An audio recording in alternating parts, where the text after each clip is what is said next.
UnEpic is a 2D dungeon crawler that was released in 2011 and made quite a buzz on the indie scene. Now it's been re-released with a multiplayer mode, so we thought we'd check it out. You play as Daniel, one of 4 guys in a Dungeons & Dragons group. On his way to the bathroom, however, the lights go out and he wakes up in the game. Whoa! Whoa!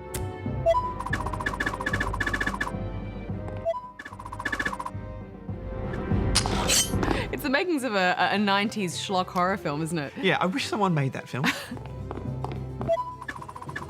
After getting his bearings, Daniel meets a strange being who attempts to possess him and make him a permanent member of the castle's creatures.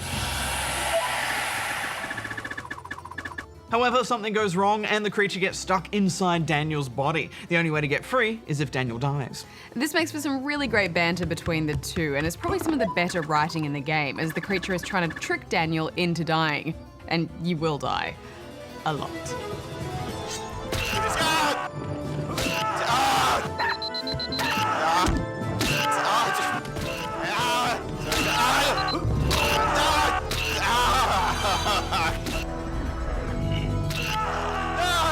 Yes, this is a very punishing game, and it will feel unfair at times.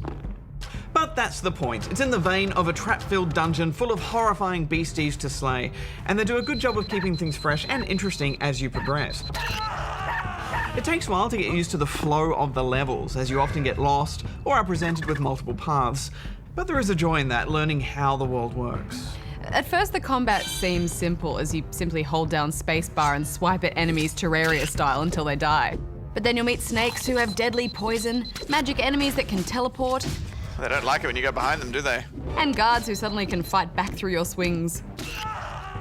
And that's terrifying when it first happens, because you're lulled into this false sense of security with the simpler goon reactions. Yes, and from that point on, you start to use every exploit you can find to try and take out these enemies safely. You do lose a little bit of progress when you die. You can teleport back to save and heal at any time, but all enemies respawn. So you're in a constant state of needing more supplies to get a little further.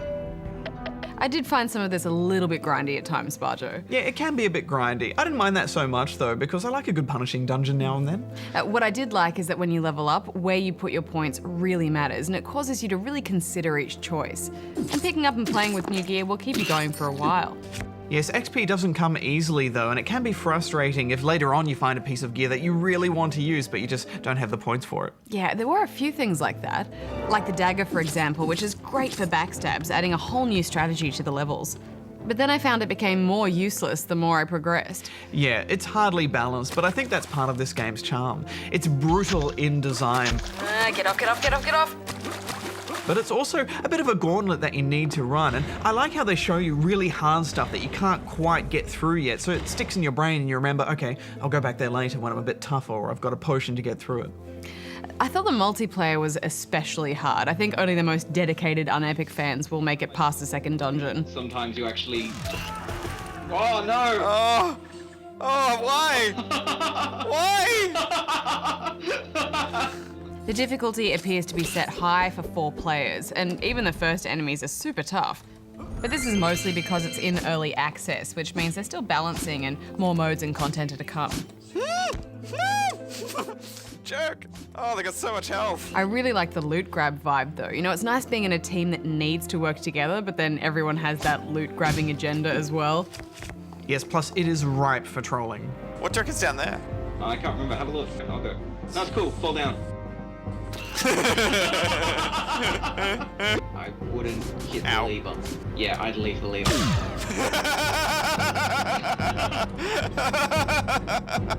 The multiplayer menus and interface are a bit of a mess though. Who uses insert to chat? That took me ages to figure out.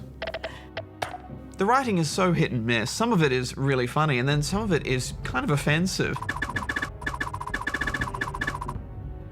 Especially the final scene. We haven't finished the game yet, but we did look that up online and it's just atrocious. It made me hate the main character. Yeah, I think with that they just didn't get the tone right at all. But you know what, it doesn't ruin the game, and if you can handle the grind, there is so much fun to be had here, so I'm giving it 7 out of 10. Yeah, it was such a compelling dungeon crawler, and the deeper I got into this game, the more lost I wanted to get, so I'm giving it 8.